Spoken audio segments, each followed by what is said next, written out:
Welcome to Things You Might Not Have Heard. This is for the day being the 30th of December, 2025.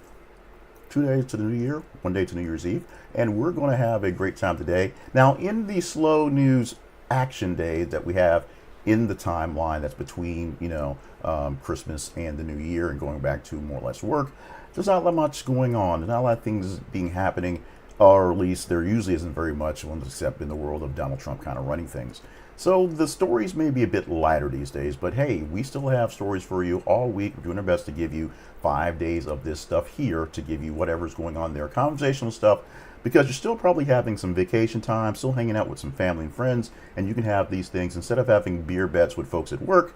Make them beer bets with your cousins and your uncles. Now, we here at the Conversation Project like to call ourselves, because we are, your home for headline news, information, and pop culture references that are worth chatting about. So feel free to chat about any of the 8 stories we have here, plus other things as well. Today in the queue, we're doing sort of a theme that's more or less TV, or more or less entertainment. We've got Stranger Things queued up. There's a picture of Will right there. I'm pretty sure he's going to die.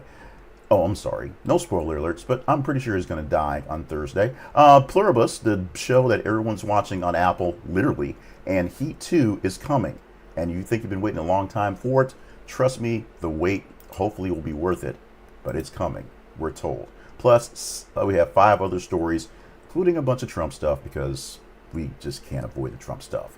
Want to remind you that you can find out more about us, the Conversation Project, and more better media by going to thingsyoumighttnothaveheard.com, or is that it? Yeah. This is conversationproject.com. That's our website for this, all of our stuff here for the Conversation Project, and you can find more about what we do there. You can find links to our partnership links, our sponsorship links, our origin story links, and just sort of things we do on the good end. Now, if you want to help us out, check out some of our sponsors, and we'll talk about one sponsor in just a minute. That will be Ground News, to get you into the mood for giving up stuff. That's money. It takes money to run this thing right here. Now let's get into the headlines for the day. 8 stories as promised, and yes, we start off the bat with 2 of them that have to do with Donald Trump. And this is one that, while yesterday we talked about the meeting with Zelensky, today we're talking about basically more meetings with Israel and more meetings with Netanyahu and how Trump wants to fix that war. One of the 8 wars that he said he's fixed so far. Maybe this one isn't one other one that he's fixed, but he's trying to get some concessions, get Hamas to kind of do what it needs to do, and he's warning them, Hamas itself, to disarm, or they will face severe consequences. More or less a quote. We'll get to that in the body of the story. But he's issued this directive to Hamas that disarmament is basically happening as he's meeting with the Prime Minister of Israel today, I believe, saying that Hamas has a very short period, that is a quote, to disarm, or there will be the consequences. That quote is actually hell to pay. Now, Reuters reports that the framing of the statement is leveraged around the ceasefire and the hostage framework because for some odd reason we still have not released all the hostages. I'm not sure how that works out. And Trump is basically casting this disarmament, casting this as basically, you guys need to go ahead and figure this thing out, get it done right now. It's already agreed to, so we're not having new demands. This is just living up to the standard that we already put out there.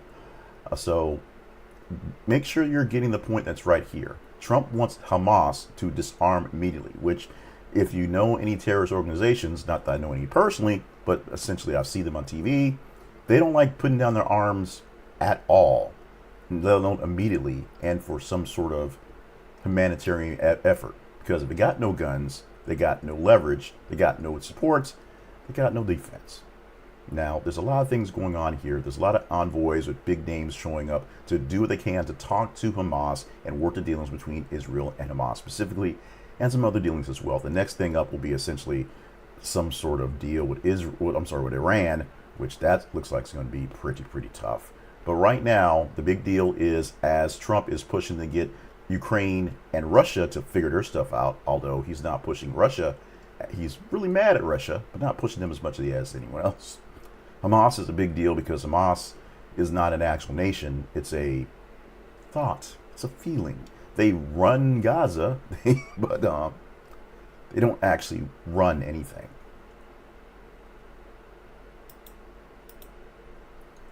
Joe Rogan is stepping in into the conversation about Rob Reiner. And this should be something that should have been done weeks ago, but because it takes a while for news cycles to come through, Joe Rogan's now getting on his bandwagon, criticizing Donald Trump over his remarks about Rob Reiner's death.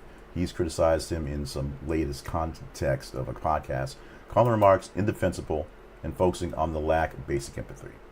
Reports of Trump's post, basically politicizing his death, if you haven't seen it, it's still out there, created a lot of backlash from a lot of people. Rogan getting in on this kind of late, if you will, but basically it's based off of his publishing schedule. He wasn't had anything new coming out as this thing going on. He's not a person that's on the news or doing interviews, so you have to wait until he gets his time to spill his beans, spill all the guts of what's going on in his upcoming interviews in his upcoming podcast.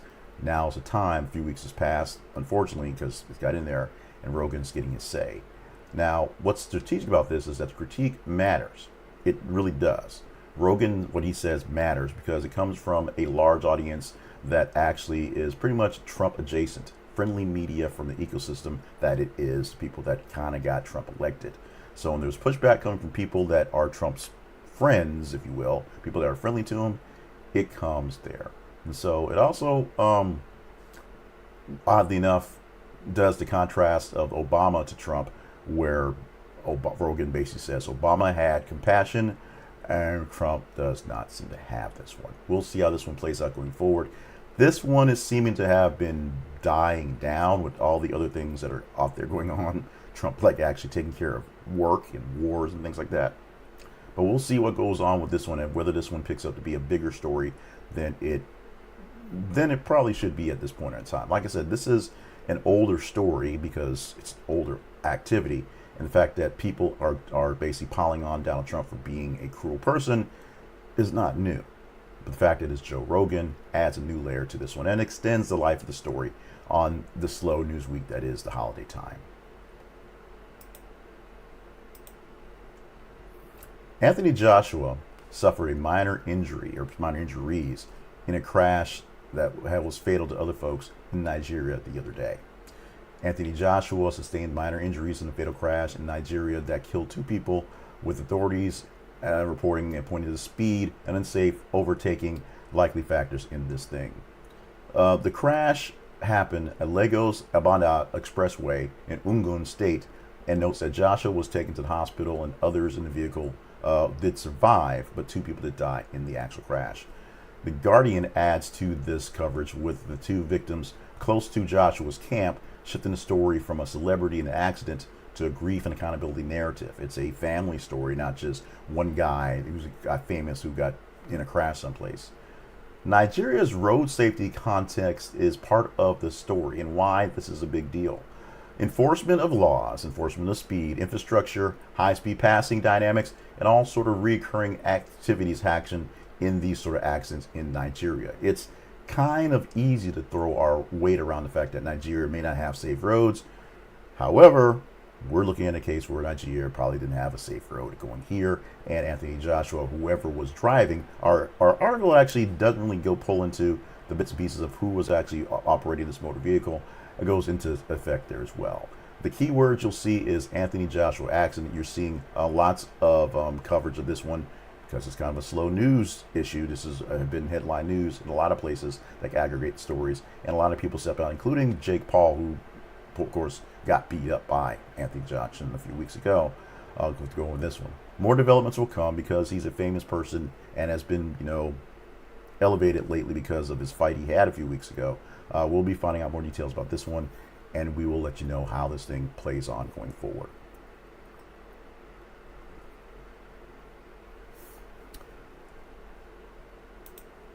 Let's get into Cutgate, a petition that demands Netflix releases the alleged Cut Stranger Things Season 5 footage has crossed 90,000 signatures and is climbing. Cutgate is a thing, and we're going to see if it becomes a larger story or a cudgel that will push with fan leverage to see more of this Season 5 of Stranger Things. How much cut footage was cut from the episodes? You never really know. You always have to trim something out there. You always film a little bit extra. Some things that you find out don't add to the story. Some things just you cut for time. And some things are just like kind of funny bits that don't really make it, that people kind of, have to live with. But this Petition's language frames the final episodes as missing key connective tissues. Essentially, there's some story out there. And so if you think Snyder having a cut for his film that makes it 4 hours longer is a big deal, cutting the scenes from here is going to spread the fixable pieces and make the story a bit more comprehensive, more cohesive, better for us to see. Multiple outlets are now reporting that far total of $90,000 is actually a little low right now, and they believe it will hit a larger number and people will have to address it, because we address all sort of things. We live in a democracy-ish type world where enough people complain about something, usually get something from it. Like Epstein. Oh, well, never mind.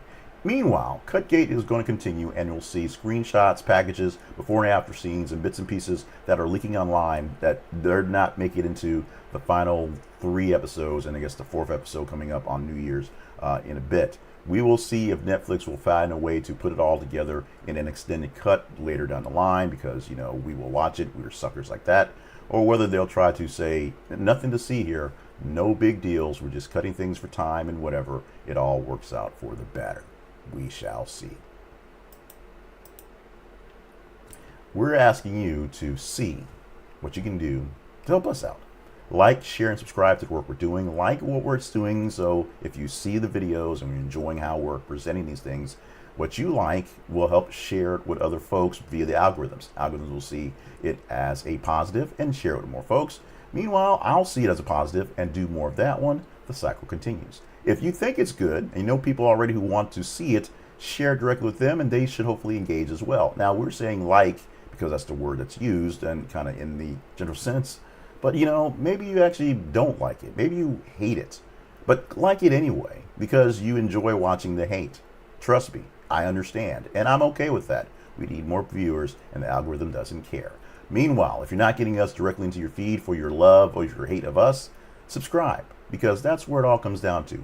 Find us on the X, find us on Facebook, find us on YouTube, find some of our other features, including our audio podcasts and our newsletter. Find us, subscribe, so you make sure you are one of the ones getting more of the stuff from us daily, because we do stuff basically every single day. Remember, it's a slowish news day, so otherwise I would not have done the Chappell story. And we already talked about Brigitte Bardot slightly, and her passing, being the icon she is. But let's put the two together, because y'all like them both, or you are engaged with them both. So we'll engage them both together, as Chappell is actually condemning Brigitte Bardot following some far-right controversies. And she has had, basically Chappell has had some issues with people commenting on her right now. She, being Roan, has deleted a tribute to Bardot after learning more about Bardot's far-right views and history of inflammatory remarks. Then she posted that she does not condone them. Now, reporting notes that the tribute drew immediate backlash after Bardot's later life politics and public statements are widely documented and sharply at odds with Roan's public advocacy and fan base. Bardot had a kind of a shift as she got older, and Roan is not quite there yet, or may not get there. And because of her recent stuff, sort of outlasting her iconic stuff, Chappell decided she didn't want no part of it after all. The core content for this one was a mistake. Aesthetic references without vetting. Basically, Bardot is an iconographic person who has lots of things going on for her from her long career, but she said some things lately that have not been exactly in line with those things, and someone who just basically is looking for clicks pulled up something because Bardot seemed to be iconic, and then realized that she has lost some of that status based on things she said.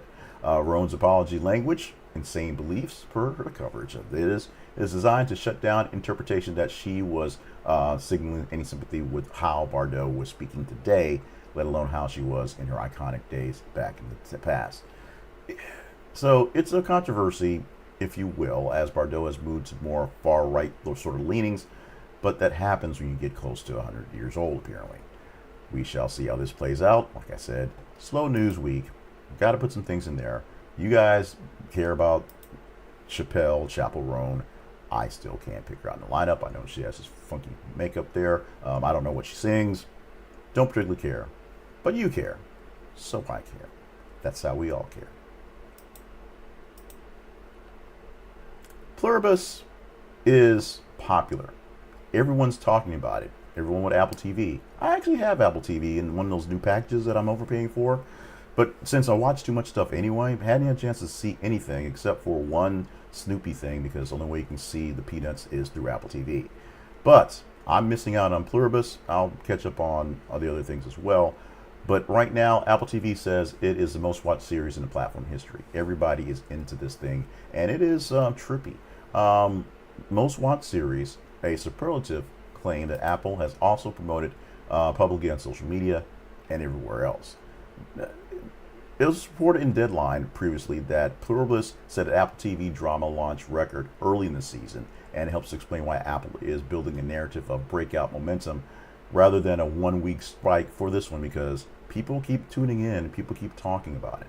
Forbes is framing this as a milestone for all time for Apple TV, with this record being something that will show as the season is coming towards the end. Apple will basically use the preferred storyline for this one, basically saying that this is an event TV show, and that's why people are paying for Apple TV and people are tuning in for this one. Most watched seems like a simple thing to say, because all the TV shows basically sometime in the middle of their season say it's the most watched, newest, best rated thing, going back and forth. And they can do this without the normal Nielsen style content, because it's not based off of, library books and, diaries, but based off of streaming numbers where you can actually see who's hitting the server at certain times. Although most of these streamers are still a little about their content, they will be a bit more open when they can say they got direct numbers what's going on there.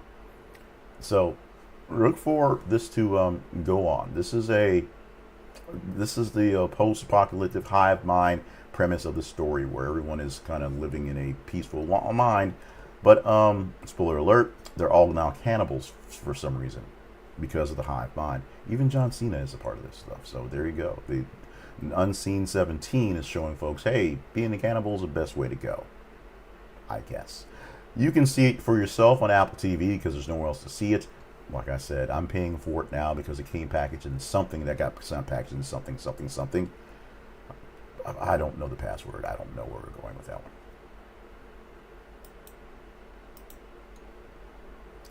This year has been Beyonce's year.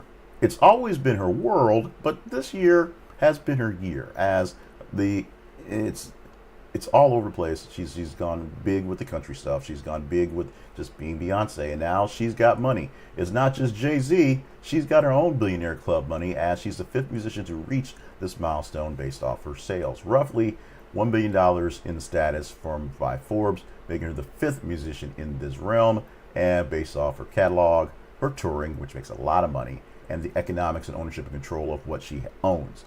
The credits go to Cowboy Carter Tour, which is basically $400 million in ticket sales on its own, and the central part of the accelerant right there going up to that one.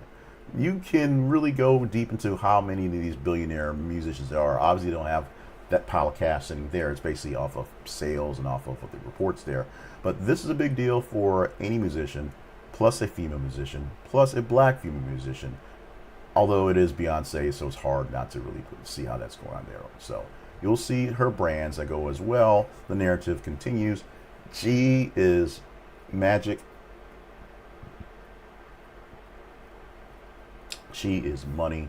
She is a brand. She is a movement, and she has it going down there. Congratulations to Beyonce for hitting the milestone. Wrapping up the news today with good news, coming soon. Sooner, we hope, than later. The target is for 2026. Heat 2. Filming. 2026. Michael Mann says it's going to happen, and the script is going to be based off a sequel book that was written, a novel written based by Michael Mann to kind of go deeper into the story of Heat going forward. One of my favorite movies of all time. The budget, the scheduling, the casting is all sort of together. It's not wish casting. He's got a plan, And in sometime in the next 365 days, we're going to put this thing on some digital film and get some things going. Variety previously quoted that Mann says he looks forward to possibly shooting in 2026. That changed into looks forward to shooting in 2026, which is how rumor is going to hype it up, saying soon. The details are still sort of, although unless you've seen the book, the details are still pretty much open. No release strategy, no studio or streamer to put it to, no theatrical window to put it out there for folks, and the financing's not there. And of course, who's going to pick up the camera and start recording it? He's going to pick up his phone and just start walking around and chasing De Niro, going back and forth? We don't know. But you will see something very soon from folks who love this movie, love this genre, love what's going on, because Heat 2 is coming soon. So says Michael Mann. If you've been waiting way too long for this to happen, you're going to wait way too much longer because it still hadn't started yet. But guess what? The heat is now on soon for Heat 2. With in this picture here, there's Adam Driver there because I guess he's sort of connected to it. We shall see what happens. Let's talk about Ground News for just a moment. Ground News is our Spotlight sponsors. They are a great partner to have with us because we deal with news stories, and we do a lot of news stories that are sometimes a little out there, sometimes a little wacky, sometimes a little weird, and they help us make sure that we have the right angle on it, or an actual angle on it, and not just something that's just hyped or something that's just crazy. And sometimes we go for the crazy. Sometimes we really do want the crazy, and that's what we can pull up there, and Ground News helps us find it. Now, what Ground News actually does is it aggregates news stories from across the internet everywhere, local, national, and international stories, and you can see how stories are being covered from all sides, from all perspectives, whether it's your favorite podcast or an unfavorite website. You can see what they're saying about a certain topic and how you want to take it in your framing. You may believe that what they're saying is true, you may believe what they're saying is not so true, and you can kind of see by comparison headlines and details going back and forth. And if you use their blind spot feature, you can find out what exactly you're being lied to about. Literally, the blind spot feature shows you what stories are being overly played by a Republican or a conservative or a liberal or a Democratic sort of viewpoint. So what the Blues want you to know about the Reds because it makes them look bad, and what the Blues don't want you to know about the Blues because it makes them look bad, is there for all display. It shows you side by side what stories are overly being played by certain types of media folks and what stories are being underplayed as well. That is done by checking out their Advantage plan, which you can get a great deal on. 40% off right now by using our link. This is theconversationproject.com/ground news, our affiliate link there. We get a small commission. You get great news. How about that? Check it out at this. It's theconversationproject.com/ground news and get in on the great news, or maybe sometimes not so great news, but great news coverage by going there as well.